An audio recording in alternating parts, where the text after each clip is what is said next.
आत्मीय भाइयों और बहनों, पुस्तक 21वीं सदी का संविधान, लेखक पंडित श्री राम शर्मा आचार्य आपको पढ़कर सुनाते हैं। विषय युग निर्माण मिशन का घोषणा पत्र।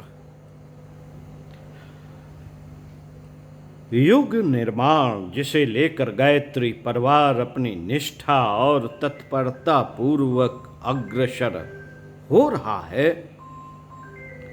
उसका बीज सत्संकल्प है। सत्संकल्प है उसका बीज। उसी आधार पर हमारी सारी विचारणा, योजना, गतिविधियां एवं कार्यक्रम संचालित होते हैं। इसे अपना घोषणा पत्र भी कहा जा सकता है। हम में से प्रत्येक को एक दैनिक धार्मिक कृत्य की तरह इसे नित्य प्रातःकाल पढ़ना चाहिए और सामूहिक शुभ अवसरों पर एक व्यक्ति उच्चारण करे और शेष लोगों को उसे दोहराने की शैली से पढ़ा एवं दोहराया जाना चाहिए। संकल्प की शक्ति अपार है। यह विशाल ब्रह्मांड परमात्मा के एक छोटे संकल्प का ही प्रतिफल है। परमात्मा में इच्छा उठी, एको हम बहुयास, मैं अकेला हूं बहुत हो जाऊं। उस संकल्प के फलस्वरूप 3 गुण पंच तत्व उपजे और सारा संसार बनकर तैयार हो गया। मनुष्य के संकल्प द्वारा इस उबड़ खाबड़ दुनिया को ऐसा सुव्यवस्थित रूप मिला है। यदि ऐसी आकांक्षा न जगी होती, आवश्यकता अनुभव न होती, तो कदाचित मानव प्राणी भी अन्य वन्य पशुओं की भांति अपनी मौत के दिन पूरे कर रहा होता। इच्छा जब बुद्धि द्वारा परिष्कृत होकर दृढ़ निश्चय का रूप धारण कर लेती है, तब वह संकल्प कहलाती है।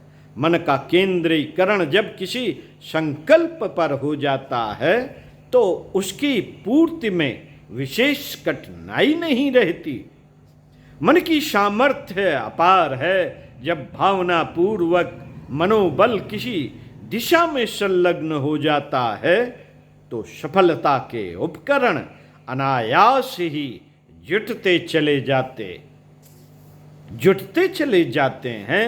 बुरे संकल्पों की पूर्ति के लिए भी जब साधन बन जाते हैं, तो सत्संकल्पों के बारे में तो कहना ही क्या।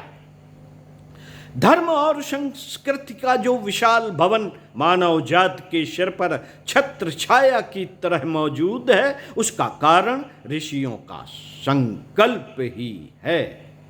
संकल्प इस विश्व की सबसे प्रचंड शक्ति है। विज्ञान की शोध द्वारा अगणित प्राकृतिक शक्तियों पर विजय प्राप्त करके वशवर्ती बना लेने का श्रेय मानव की संकल्प शक्ति को ही है। शिक्षा, चिकित्सा, शिल्प, उद्योग, साहित्य, कला, संगीत आदि विविध दिशाओं में जो प्रगति हुई आज दिखाई पड़ती है, उसके मूल में मानव का संकल्प ही सन्निहित है। इसे प्रत्यक्ष कल्प वृक्ष कह सकते हैं। इसे प्रत्यक्ष कल्प वृक्ष कह सकते हैं। आकांक्षा को मूर्त रूप देने के लिए जब मनुष्य किसी दिशा विशेष में अग्रसर होने के लिए दृढ़ निश्चय कर लेता है, तो उसकी सफलता में संदेह नहीं रह जाता। आज प्रत्येक विचारशील व्यक्ति यह अनुभव करता है कि मानवीय चेतना में वे दुर्गुण पर्याप्त मात्रा में बढ़ चले हैं, जिनके कारण अशांति और अव्यवस्था छाई रहती है। इस स्थिति में परिवर्तन की आवश्यकता अनिवार्य रूप से प्रतीत होती है, पर यह कार्य केवल आकांक्षा मात्र से पूर्ण न हो सकेगा। इसके लिए एक सुनिश्चित दिशा निर्धारित करनी होगी और उसके लिए सक्रिय रूप से संगठित कदम बढ़ाने होंगे। इसके बिना हमारी चाहना एक कल्पना मात्र बनी रहेगी। हमारी चाहना एक कल्पना मात्र बनी रहेगी। युग निर्माण सत्संकल्प उसी दिशा में एक सुनिश्चित कदम है। इस घोषणा पत्र में सभी भावनाएं धर्म और शास्त्र की आदर्श परंपरा के अनुरूप एक व्यवस्थित ढंग से सरल भाषा में संक्षिप्त शब्दों में रख दी गई है। इस घोषणा पत्र को हम ठीक प्रकार समझें, उस पर मनन और चिंतन करें तथा यह निश्चय करें कि हमें अपना जीवन इसी ढांचे में ढालना है। दूसरों को उपदेश करने की अपेक्षा इस संकल्प पत्र में आत्मनिर्माण पर सारा ध्यान केंद्रित किया गया है। दूसरों को कुछ करने के लिए कहने का सबसे प्रभावशाली तरीका एक ही है कि हम वैसा करने लगें। अपना निर्माण ही युग निर्माण का अत्यंत महत्वपूर्ण कदम हो सकता है। बूंद बूंद जल के मिलने से ही समुद्र बना है। एक एक अच्छा मनुष्य मिलकर ही अच्छा समाज बनेगा। व्यक्ति निर्माण का व्यापक स्वरूप ही युग निर्माण के रूप में परिलक्षित होगा। प्रस्तुत युग निर्माण सत्संकल्प की भावनाओं का स्पष्टीकरण और विवेचन पाठक इसी पुस्तक के अगले लेखों में पढ़ेंगे, सुनेंगे। इन भावनाओं को गहराई से अपने अंतःकरणों में जब हम जान लेंगे तो उसका सामूहिक स्वरूप एक युग आकांक्षा के रूप में प्रस्तुत होगा और उसकी पूर्ति के लिए अनेक देवता, अनेक महामानव नर तन में नारायण रूप धारण करके प्रकट हो पड़ेंगे। युग परिवर्तन के लिए जिस अवतार की आवश्यकता है वह पहले आकांक्षा के रूप में ही अवतरित होगा। इसी अवतार का सूक्ष्म स्वरूप यह युग निर्माण सत्संकल्प है। इसके महत्व का मूल्यांकन हमें गंभीरता पूर्वक ही करना चाहिए। युग निर्माण सत्संकल्प का प्रारूप निम्न प्रकार है। आइए सुनते हैं हमारा युग निर्माण सत्संकल्प। हम ईश्वर को सर्वव्यापी न्यायकारी मानकर उसके अनुशासन को अपने जीवन में उतारेंगे। शरीर को भगवान का मंदिर समझकर आत्म संयम और नियमितता द्वारा आरोग्य की रक्षा करेंगे। मन को कुविचारों और दुर्भावनाओं से बचाए रखने के लिए स्वाध्याय एवं सत्संग की व्यवस्था रखे रहेंगे। इंद्रिय संयम, अर्थ संयम, समय संयम और विचार संयम का सतत अभ्यास करेंगे। अपने आप को समाज का एक अभिन्न अंग मानेंगे और सबके हित में अपना हित समझेंगे।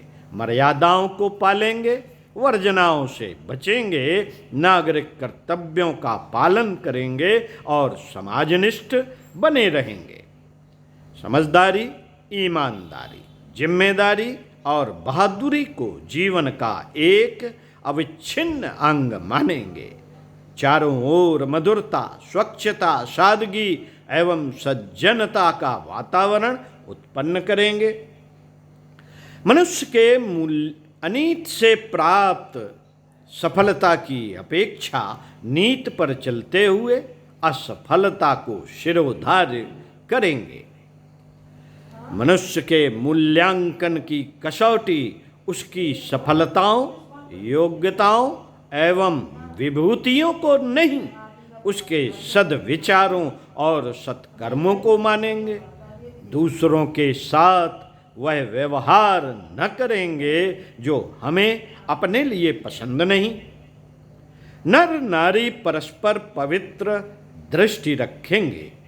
संसार में सत्प्रवृत्तियों के पुण्य प्रसार के लिए अपने समय, प्रभाव, ज्ञान, पुरुषार्थ एवं धन का एक अंश नियमित रूप से लगाते रहेंगे।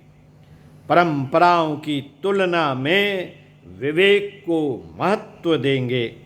सज्जनों और संगठित सज्जनों को संगठित करने, अनीत से लोहा लेने और नव सृजन की गतिविधियों में पूरी रुचि लेंगे। राष्ट्रीय एकता एवं समता के प्रति निष्ठावान रहेंगे। जाति, लिंग, भाषा, प्रांत, संप्रदाय आदि के कारण परस्पर कोई भेदभाव न बरतेंगे। मनुष्य अपने भाग्य का निर्माता आप है।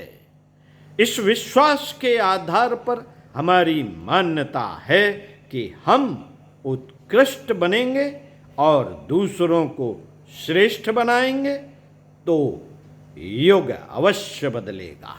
हम बदलेंगे, युग बदलेगा। हम सुधरेंगे, युग सुधरेगा। इस तथ्य पर हमारा परिपूर्ण विश्वास है।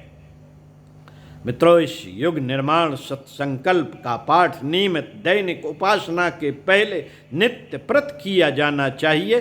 पाठ धीमी गति से समझते हुए, विचार करते हुए किया जाना चाहिए। इसके प्रत्येक सूत्र पर युग चेतना साहित्य की पुस्तक संख्या 52 से 69 तक में विस्तृत विवेचना की गई है। पूरे सत्संकल्प का एक साथ पाठ कर लेने के बाद मन चाहे सूत्र की विस्तृत विवेचना का स्वाध्याय अपने दैनिक स्वाध्याय का अंग बना लेना चाहिए। इसी सीरीज की पुस्तक संख्या 70 अपना मूल्यांकन भी करते रहें का स्वाध्याय कभी कभी करते रहना चाहिए, ताकि आत्मनिर्माण की दिशा में हम कितना आगे बढ़े इसका मूल्यांकन होता रहता है। साथियों, यह पुस्तक जो हम अब आपको पढ़कर सुनाएंगे, मनुष्य को देव मानव बनाने में सक्षम है। आवश्यकता है श्रद्धा पूर्वक स्वाध्याय, चिंतन, मनन एवं अनुशासन की। तो साथियों, इसी पुस्तक के पृष्ठ 8 से हम युग निर्माण संकल्प की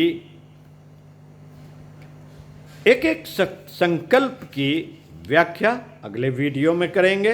तो पढ़ते रहिए कुछ अच्छा और सुनते रहिए कुछ अच्छा। ओम शांति।